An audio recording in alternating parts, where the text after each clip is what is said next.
What's up guys, Asian here again with another PTS video, and today we're going to be taking a look at the new and improved Molag Kena and how that stacks up compared to a couple of other Monster Helm combinations. So for those of you guys who are not aware of what Molag Kena does, I will show you guys what the value is on the PTS right now, and I'll also reference the live value of Molag Kena. So for Molag Kena, on the PTS right now, a 2-piece, when you deal damage with 2 consecutive light attacks, you trigger Overkill for 6 seconds, which increases your weapon and spell damage by 516, but also increases the cost of your abilities by 8%. On live, it increases the cost of your abilities by 20%, pretty much making it completely unviable to run because of that huge jump in the amount of costs that all of your abilities kind of use up. Now, with the 8% increase in cost rather than 20%, it's a little bit more usable now, especially now that AoE dots have had their costs reduced by about a third or so. So definitely a little bit more viable now. But the question is, of course, how viable is it compared to the alternatives? So Molag Kena, in theory, can be used either as a melee set, so basically replacing Zaan, or it could be used as a ranged option as well, because it doesn't really require you to be at any sort of minimum range. As long as you're able to hit things with 2 consecutive light attacks, you'll be able to trigger the Overkill proc. Now, I do want to take this time now to explain exactly what 2 consecutive light attacks mean. Let's go ahead and equip Molag Kena now. Now, when we say 2 consecutive light attacks, it means 2 light attacks back to back. You can't use abilities between your light attacks. So, for example, if you were to just use, in this case, Swallow Souls with spammable, you can see that I am not proccing Overkill at all. You know Overkill has been procced when you see the lightning arms basically sort of show up on you. This is how you know Overkill has been procced if you're not using any sort of buff tracker like Strendar or some other sort of built-in buff tracker or add-on. So you must use 2 consecutive light attacks. You can block and you can bar swap between these 2 light attacks. So for example, you can do light attacks, bar swap, light attack, and you'll still be able to proc Overkill. And again, same thing with block as well. So you can do light attack, block, light attack, and you'll be able to proc Overkill. Now it does have a cooldown of 6 seconds, basically the entire duration of Overkill, and you can actually start the next kind of consecutive order of Overkill while you have a current Overkill active. So for example, let's see if I can time this correctly. 1,000, 2 1,000, 3 1,000, 4 1,000, 5 1,000. Okay, so that was a little bit off there, but in theory, in that sort of like last second to half second of your Overkill proc, you can start your next light attack into the next Overkill. As long as your second light attack, the second consecutive light attack, happens after the first proc of Overkill ends, you'll be able to immediately proc Overkill again. So it takes a little bit of timing to get used to it, but you should be able to get close to 100% uptime on the Overkill buff. Now, we do want to compare this to other sets. So obviously we're going to be comparing it to Zaan. We're also going to be comparing it to 2 one-piece crit sets, and we'll also be comparing it to Kjalnar's, mainly because I have a parse of Kjalnar's readily available for comparison here. So, first thing I want to point out here with the Kena parse is that it is clunky. It is awkward. I personally found it to be a little bit tricky to kind of remember to proc Overkill. It's a very sort of definitely something you need to learn how to do, especially if you're used to just weaving abilities.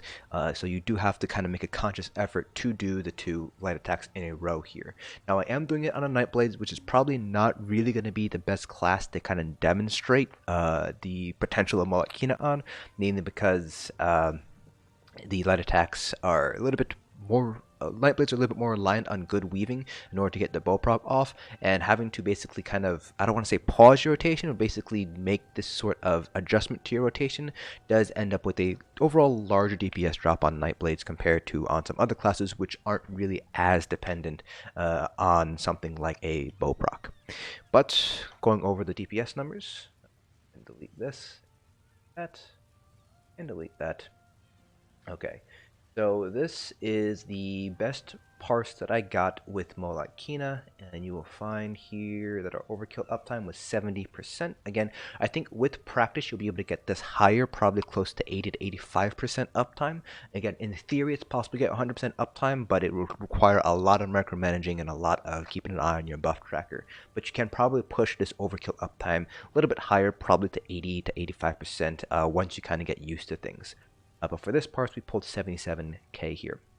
And you'll see that our spell damage was bumped up to 54, 58 at our max, and the regen versus drain per second actually isn't that bad. We are on a Nightblade, so Nightblades do have some pretty good sustain compared to some other classes. I have a suspicion that if I were to play this on like a Magicka Templar or a Magicka Warden, it'd be a little bit more difficult to sustain the increased cost. So it's kind of is going to be a little bit dependent on class whether or not you need to wear something like Perfected False Gods, or just regular False Gods Devotion, or even play a Breton to kind of offset the increase to Kena, especially for Wardens and Templars, where your sustain's already a little bit tricky as it is. You're definitely going to want to combine this with False God. The next parse here, this one is with Zaan. This is the best parse I got out of a few, 82.4k or so. So definitely not matching up to Zaan. I didn't really expect it to beat Zaan. Zaan is still a very powerful set here. The gap here is about 5k, so definitely very pronounced. I don't think it's going to end up beating Zaan. Even if you do manage to master that timing on Overkill, it's not going to be able to beat out Zaan. If you think about the mean versus the max here, you're only about 200 spell damage increase difference there, and it's not really going to make up that difference there. And now your max hits are going to be higher with Molag Kena, obviously, because you do have a lot higher spell damage. You can see here, Assassin's Will, the max hit was 126.5k, max hit for Impale was 123.8k, but over here we didn't break 120k at all with Impale or Assassin's Will, so while your max hits will be higher, and I think Molag Kena will be better for very burst fights, very short fights, ultimately Zaan is also going to be better for longer duration fights. Compared to, this is two one-piece crit sets, so I have one-piece Zaan and one-piece Slimecraw. Both of these have spell crit as their one-piece bonuses.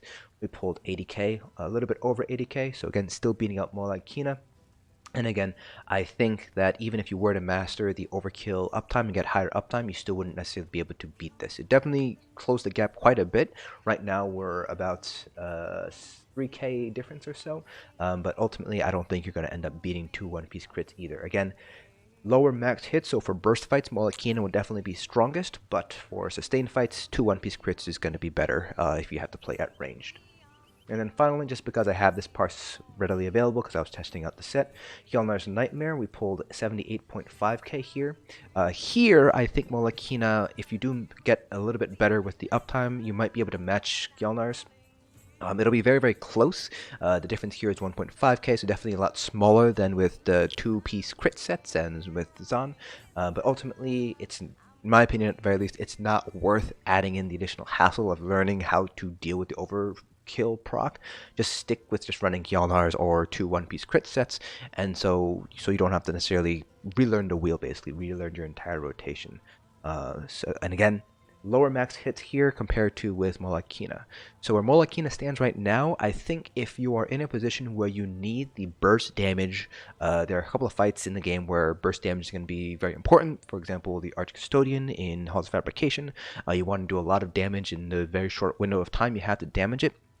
I think in those situations, Molag Kena is probably going to be the better option.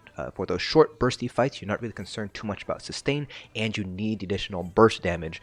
So those higher hits that you're getting will definitely play a role, play a big part in reducing the overall time of that fight. For the longer fights, though, it's not going to be as sustainable. Just trying to maintain the overkill proc is going to be challenging, especially when you have to deal with mechanics and things like that. When it comes to longer sustained fights, I think you're better off running either two one-piece crit sets or Kjalnar's. It's just you don't really have to think as much to use those two sets. In fact, you don't really have to think at all to use either of those two other alternatives. So Molag Kena, while the buff is pretty nice, it's still awkward to use, and it's still probably not going to be something I'd recommend running, except for those very short bursty fights like the Arch Custodian in Halls of Fabrication. But even then, you might be better off running something like Balorgs with full Destro ult, 500 ultimate to get the super high 1000 spell damage bonus there. But that concludes this video. Hopefully you guys found this informative. Let me know down in the comment section below if there's anything else you would like me to test on the PTS. Again, I am expecting balance changes to be coming out primarily in 5.3.2, not 5.3.1. There's really not many balance changes that happen on the second week of the PTS, so if there's anything you want me to test from the first week patch notes, those will still likely be able to be tested in 5.3.1. Again, hope you guys found this informative, and I'll see you guys in the next dungeon.